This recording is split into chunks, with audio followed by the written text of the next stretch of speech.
د پکتیکا ولایت د ولسی جرګې یو شمیر وکیلان او قومي مشران وایي د امنیتي ستونزو له امله د یاد ولایت څو ولسوالۍ د ځایي قومونو لخوا په یوازې سر ساتل کیږي او د دولت لخوا اړینه مرسته نه ترسره کیږي. دوی وایي د تروې، وړممۍ او وازیخوا ولسوالۍ له پاکستان سره څه د پاسه 300 کیلومتره لار لري چې د کوټې شورا، واڼه، وزیرستان او د نورو سیمو څخه وسلوال طالبان د پاکستاني ملیشو په ملتیا په ډاډه زړه په یادو لارو افغانستان ته اوړي. ولسی جرګه کې د پکتیکا ولایت وکیلان وایي د یاد ولسوالیو د لارو خلاصون او اکمالاتو لپاره ډېرې هڅې کړي خو بې پایلې پاتې شوي دي. د دوی په وینا وړممۍ، وازیخوا او تروې ولسوالۍ ته له تیرو 14 کلونو راهیسې اکمالات نه دي شوي او امنیتي ستونزو ته هم پام نه دی شوی. لاره بنده ده، نو چې لاره بنده تا د بهتره معلومه چې اکمالات دلته د خلکو دپاره هېڅ امکانات د ډېرو مسایلو نشته.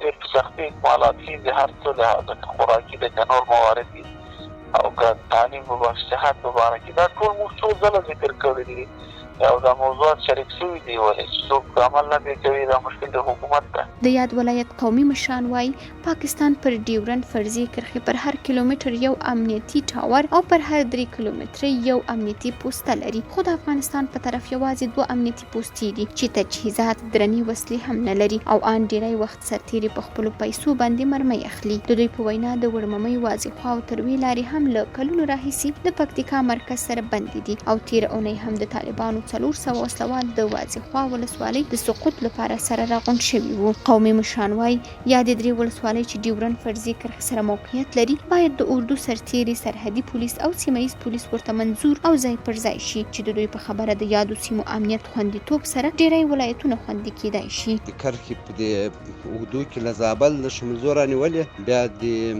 ګیانې تر ولسوالۍ پورې خوست راځي، د 380 کیلومتره کې یا 70 کیلومتره کې ټول طالبانو مهم مرکزونه دي، پاکستاني ملیشې ورسره دي، پاکستاني استخبارات ورسره دي.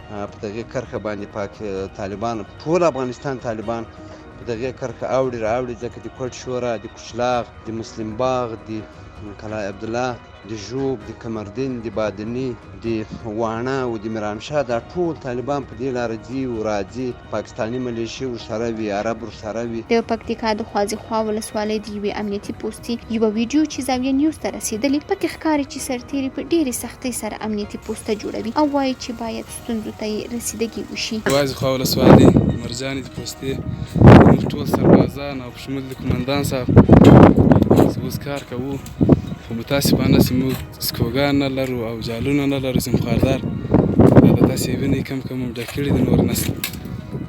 خواهش هم دا ده چې سکوګان او جالونه موږ ته راورسېږي تر څو نور هم کار چې ډوکۍ سره په مخ روان شي.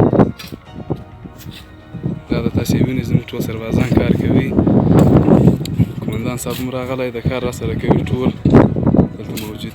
هڅه مو وکړه چې د دغه ستونزو په اړه د حکومتي چارواکو نظر هم راواخلو، خو بیا هڅو سره ونه توانېدو. د یادونې ده چې تر دې وړاندې هم بیا په پکتیکا کې سرتیرو د تجهیزاتو او اکمالاتو په برخه کې د اقداماتو غوښتنه کړې ده. پکتیکا ولایت که څه هم له وزیرستان سره پوله لري، خو د نظام حاکمیت پکې د قومونو په مټ تر ډیرو مرکزي ولایتونو غوره پاتې شوی.